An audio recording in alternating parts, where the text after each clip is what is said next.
Last year, I sent thousands of emails every day, researching the people, writing something personal, and hitting send. And some days I'd get a reply, but most I wouldn't. And then I walked into a room of 50 people and ended up booking 20 calls in 1 hour. 20 booked calls with me in 1 hour. 20 people. And I want to show you exactly how I did this because it's not charisma, it's not luck, it's a system, and you can run it too this month. So the big problem that we see with one-on-one is the big thing that's happening that no one's telling us about outreach is that outreach isn't broken, it's just slow. You're building trust one person at a time, and trust takes reps. So if you want 10 clients, you need to earn the trust of 10 separate people 10 times. That's the math. The math is tough. Now I want you to know how I flipped it. So what if you could earn the trust of 50 people at once, or 500 people at once, or 1,000 people at once? Same hour of your life, same energy, same you. The difference isn't how hard you work. The difference is in the room you're in. Most people spend years trying to build an audience of their own.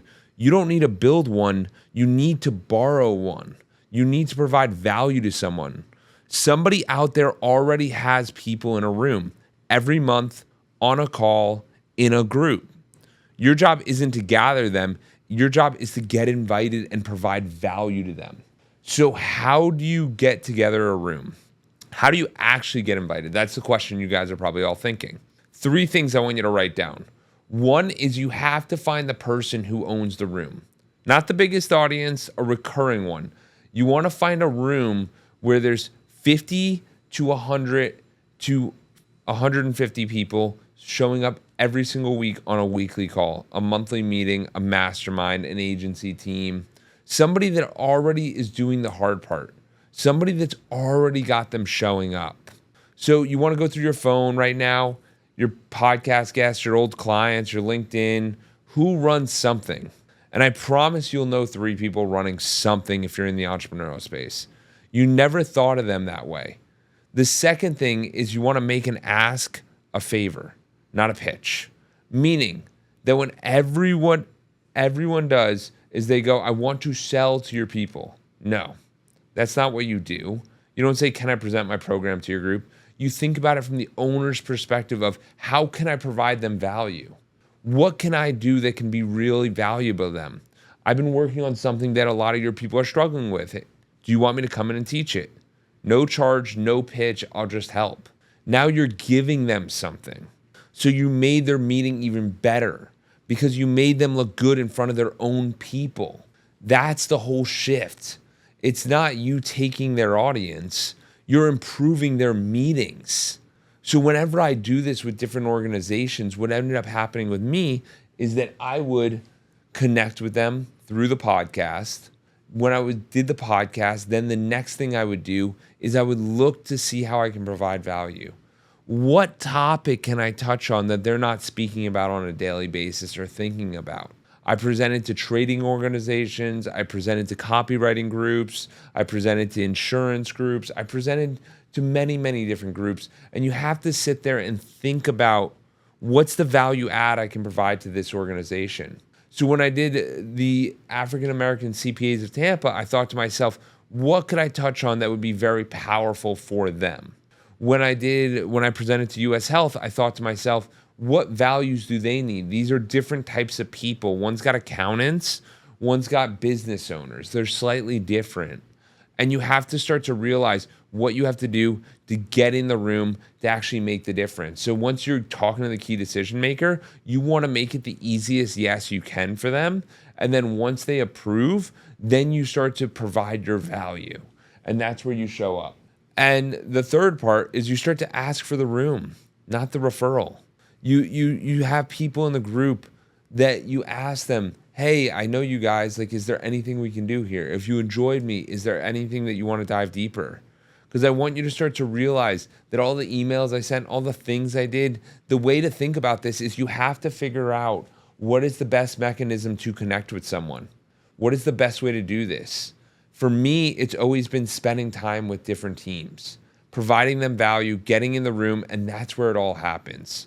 Part 2 is, what are you going to do once you get there? First things first is you got to connect with the guy, the approver, the main person running the group. You want to be talking to them and figuring out what you can do, what topics they are interested in, because if you know what they're looking for, then you know how to drive their team in the right position.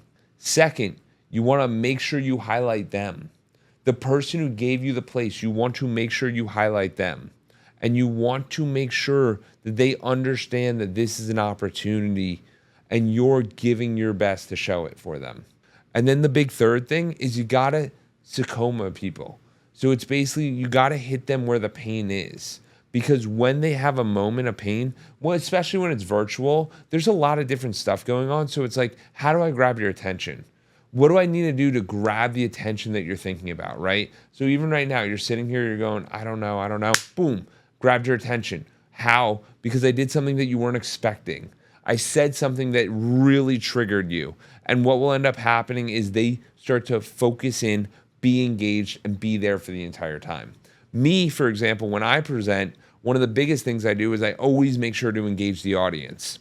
Because when we engage the audience and we focus on them specifically, they're going to show up better and they're going to have a more authentic experience and give the results that we're actually looking for.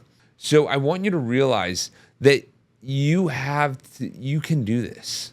This is all possible. This is something that is teachable. It's not something where we're constantly chasing this. It's not a specific line. It's not what happens. It's how do we actually make this special for us? You know what I mean? What do we actually have to do to make this the game changer for us? So now the part that everyone gets wrong. Most people will teach for an hour and say, reach out if you want to talk, and then you go home. And then they wait and nobody reaches out. Not because they didn't like you, but because Tuesday happened. The booking has to happen in the room.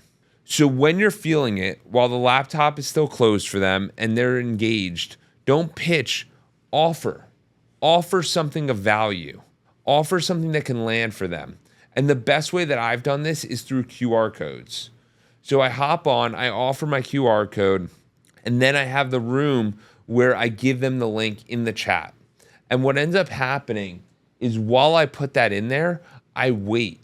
And I ask them, if it's a large enough room, I will ask them, put the words locked in or clocked in or booked or committed or something in the chat for them to realize that they committed. Why? Because once you do that, what will end up happening is that person will have the social norm to understand that we're all doing this. We all have to book calls. We all have to lock in on this. And then it starts to get much, much better results. But I want you to realize that there's not urgency. You don't want to do fake scarcity. You don't want to do the 3 spots thing. You want to make it because the room already trusts you. So you don't want to break that with pressure. So you want to provide a ton of value. And then towards the middle and the end, you want to just offer. Keep the door open and put the link on the screen and stop talking. And let them book. And you want to stand there. And that's exactly what I did with these different groups. There was 2 weeks ago where I presented to 3 different groups on Monday, and I ended up getting 40 booked calls. And there's probably 100 people or 150 people in the groups. So I want you to realize what these percentages are. These are massive results.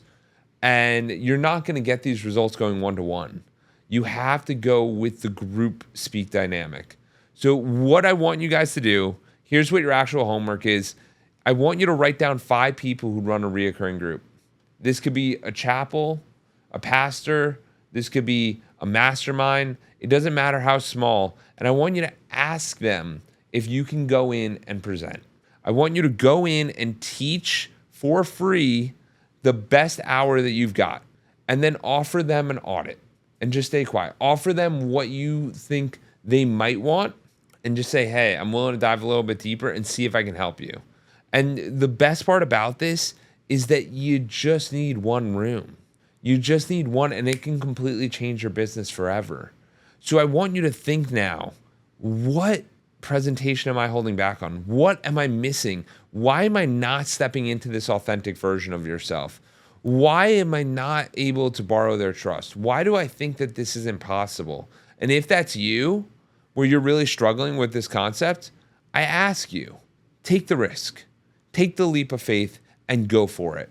And what I want you to do now is, if you got any value from this, or you're thinking about how can I do this speaking environment inside of my own group, I want you to email me, jordan@edwards.consulting. That's it. I want you to book a call, and I want you to shoot an email, and we'll have a conversation. And we'll see how I can help you, how can I assist you, and see what I can do if there's any way I can assist.